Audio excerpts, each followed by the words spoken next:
Hello guys, welcome my channel गुम है किसी के पैर में। आज का एपिसोड में आप देखने वाले हो कि यहाँ पे सई की बाथटब में वो नहाने के लिए बिठाया होता है और वहाँ पे सभी भी रहती है। तो सभी रजत वहाँ पे नहाने के लिए आता है क्योंकि उससे ऑफिस भी जाना होता है। तो सभी बोलते हैं सई का आज पहला दिन है स्कूल का और पहले सई ही नहाएगी तो अभी टाइम लगेगा, तुम दूसरे बाथरूम में चले जाओ। वो बोलता है मैं दूसरे बाथरूम में क्यों जाऊँ, ये हमारा रूम है। तो वो बोलते मुझे पता नहीं। तो वो अपने भाई के रूम में चला जाता है। तो वहाँ पे भी उसका भाई ने पूरे गंदगी मचा रखी होती है बाथरूम में। तो वो बोलता है पहले बाथरूम साफ कर, फिर मुझे नहाना जाना है। आज मुझे लगता है मेरा काम नहीं होगा, मुझे ऐसे ही जाना पड़ेगा। तो उसके मम्मी के रूम में भी जाता है तो वो भी नहाती होती है, नहाना चालू होता है। तो वो बोलते मुझे टाइम लगेगा। तो वो रजत वो हाथ साफ करके निकलने के लिए जाता है, तब तक वो मन ही मन में बड़बड़ाता रहता है। तो वहाँ पे उसके घर की नौकरानी भी उसे हंसती है। तो वो बोलता है सब लोग पागल है यहाँ पे, सब अभी मेरा मजाक उड़ा रहे हैं, सब ऐसा उसने लगने लगता है। तो वहाँ पे सभी हंसते हुए दिखाई देने वाले हैं।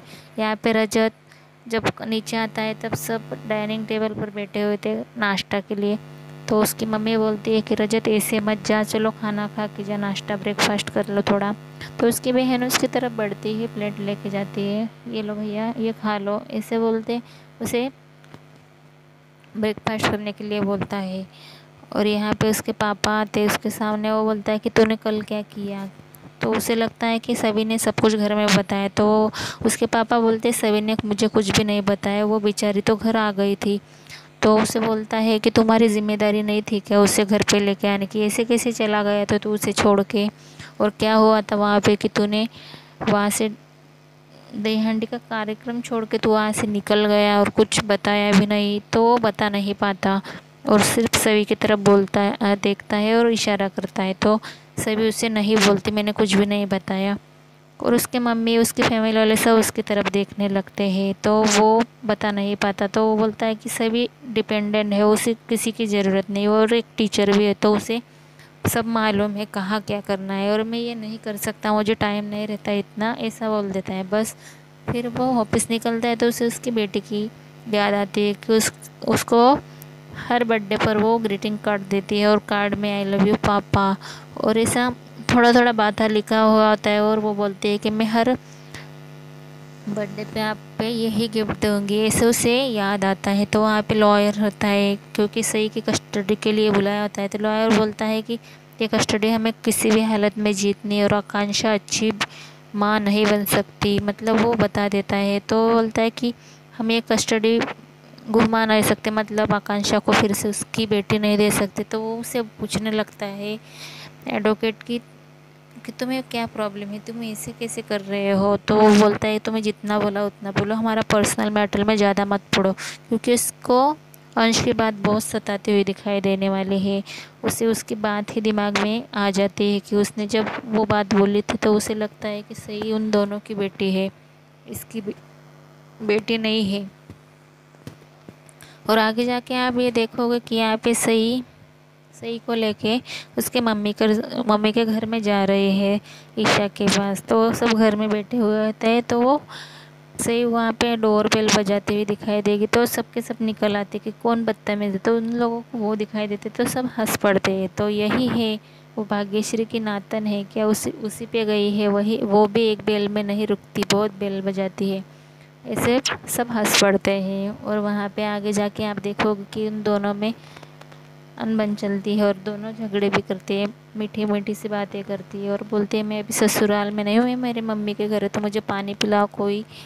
और उस पर सही भी बोलते हैं कि मैं मुझे भी चॉकलेट मिल्क वाला दूध चाहिए, मुझे भी यहाँ पे आराम करना है। तो वो भाग्यश्री भाग्यश्री का जिक्र करते हैं कि अपनी दादी पर गई है सारी बातें। तो वो उसे आंटी बोलती है। तो ईशा बोलती है कि मैं आज से तुम्हारी बड़ी आई हूँ, मुझे बड़ी आई बोलना, क्योंकि तुम्हारी मम्मी कौन सी है, तो परी परी मम्मी की मम्मी हूँ ना मैं, तो मैं तुम्हारी बड़ी आई लगूँगी। तो सही बोलती है ठीक है मैं आज से आपको आई बोलूँगी। उन दोनों में बातें चलती है। तो वो बोलती है आप लोगों की गुड न्यूज़ है, सभी उसके घर में बताने लगती है। तो सभी को बोलते हैं कि कौन सी गुड न्यूज़। तो वो बोलते कि मैं अच्छी बेस्ट टीचर हूँ इसलिए मुझे अवार्ड मिलने वाला है, तो फंक्शन है तो आप सब आना। तो सब खुश हो जाते हैं ये बात सुन के। तो उसके ससुर बोलते हैं कि ये बात तूने रजत को बताई कि नहीं? तो वो बोलते हुए बिज़ी रहती, इसलिए मैंने उसको बताया नहीं।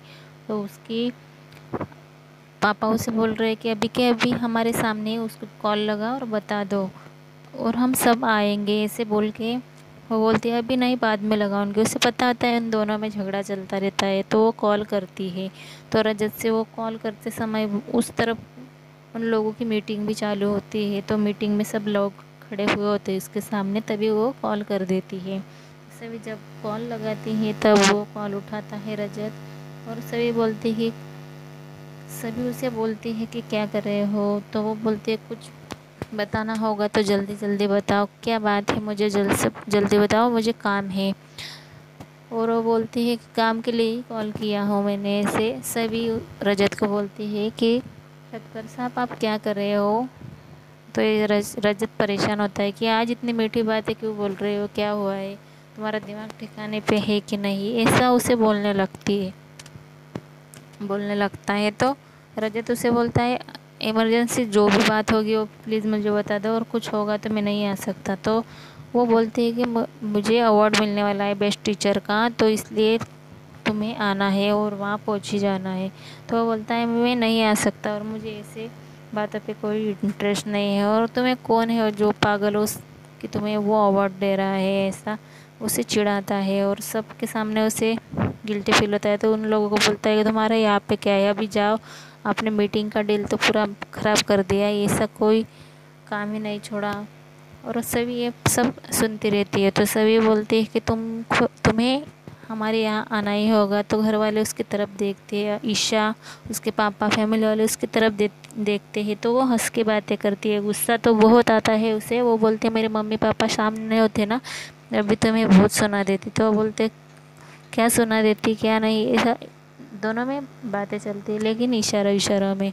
और उसे उतनी बात बता के बोलते हैं कि तुम्हें आना है, तो वो बोलता है ठीक है, टाइम मिला तो आ जाऊंगा। एक तरफ यहाँ पे आकांक्षा और अंश, वो न्यूज़ रिपोर्टर वहाँ पे पहुँच जाती है, तो वो वहाँ पे न्यूज़ में बता रही उससे कि यहाँ पे कस्टडी के बारे में। तो यहाँ पे हर्ष बोलता है उसको इशारा करके कि उसे सॉरी बोलो, आकांक्षा को तुमने ऐसा क्यों बोला, तो उसको कुछ सॉरी बोलना पड़ेगा। और उसे उसका इशारा समझ में नहीं आता, वो सॉरी बोलते आकांक्षा बोलती तुम मेरे बारे में ऐसा ही करता है, हर बार ऐसा ही छूटते हो, हमारी शादी कब होगी? तो वो बोलता है जब तक सही की कस्टडी हम हमारी तरफ नहीं लेंगे तब तक हम शादी नहीं करेंगे। तो वो परेशान हो जाती है आकांक्षा, और इसे भी पता चल जाता है कि इन दोनों में क्या चल रहा है। तो ऐसे ही हमारे चैनल में बने रहिए और हमारे चैनल में लाइव अपडेट्स देखते रहना, और हमारे चैनल को लाइक, कमेंट, सब्सक्राइब करना मत भूलिए। Thank you.